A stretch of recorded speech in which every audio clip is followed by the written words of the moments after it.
5 तालिबानी जो थे अमेरिका के लिए सबसे बड़ा खतरा, अब वही करेंगे अफगानिस्तान पर राज। दोहा में टेबल पर बैठकर अमेरिकी जनरलों और राजनयिकों से बातचीत करने वाले तालिबान के 5 लोग कभी अमेरिका के सबसे बड़े दुश्मन हुआ करते थे। अमेरिका ने इन्हें कट्टर दुश्मन की श्रेणी में रखा था और इन्हें बड़ा जोखिम पैदा करने वाला मानता था।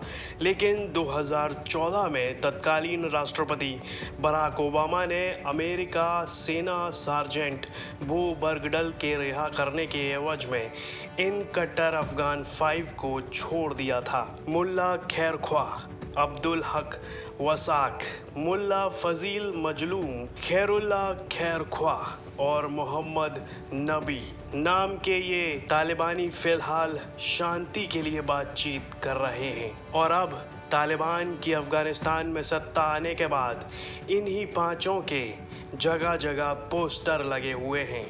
यही अब नए अफगानिस्तान की पहचान बन गए हैं।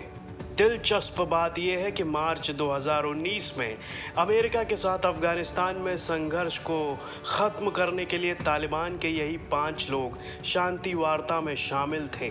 2019 में अफगानिस्तान में संघर्ष को समाप्त करने के लिए जब अमेरिका और तालिबान के बीच गहरी बातचीत हुई, तब तालिबान नेतृत्व ने पूर्व कैदियों को शामिल करने पर बात करनी चाहिए। दोहा की राजधानी कतर में हर दिन बातचीत के दौरान ये 5 लोग अमेरिकी राजनयिकों और जनरलों के साथ आमने सामने बैठे। तालिबान सरकार के दौरान ग्वांतानामो बे के 5 पूर्व बंदियों की अलग अलग भूमिकाएं थीं। मुल्ला खैरख्वाह ने एक राज्यपाल और आंतरिक मामलों के कार्यवाहक मंत्री के रूप में काम किया। अब्दुल हक वसीक उप खुफिया मंत्री था। इस समूह में सबसे बदनाम माना जाने वाला मुल्ला फजल मजलूम, जो कि एक फ्रंट लाइन कमांडर है, तालिबान सेना का प्रमुख भी था। इन 5 में दूसरे 4 लोगों पर मानवाधिकार के हनन के आरोप लगते रहे हैं, जबकि मुल्ला मजलूम के खिलाफ सबसे ज़्यादा सबूत मिले हैं। मुल्ला मजलूम पर सामूहिक हत्याओं से लेकर हृदय द्रवित करने वाली क्रूरता के आरोप हैं।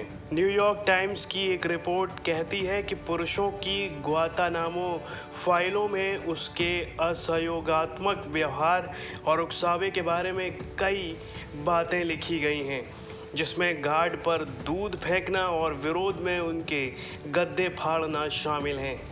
रिपोर्ट में यह भी कहा गया है कि ग्वांतानामो दस्तावेज़ों के अनुसार मुल्ला खैरख्वाह पर मादक पदार्थों की तस्करी और अलकायदा में ओसामा बिन लादेन के आदमियों के साथ जुड़ने का आरोप लगाया गया था। हालांकि उसने सुनवाई में अपने ऊपर लगे दोनों ही आरोपों से इनकार किया। और अब मौजूदा समय में ऐसे ही लोग, ऐसे 5 बदनाम लोग अफगानिस्तान का चेहरा बन चुके हैं।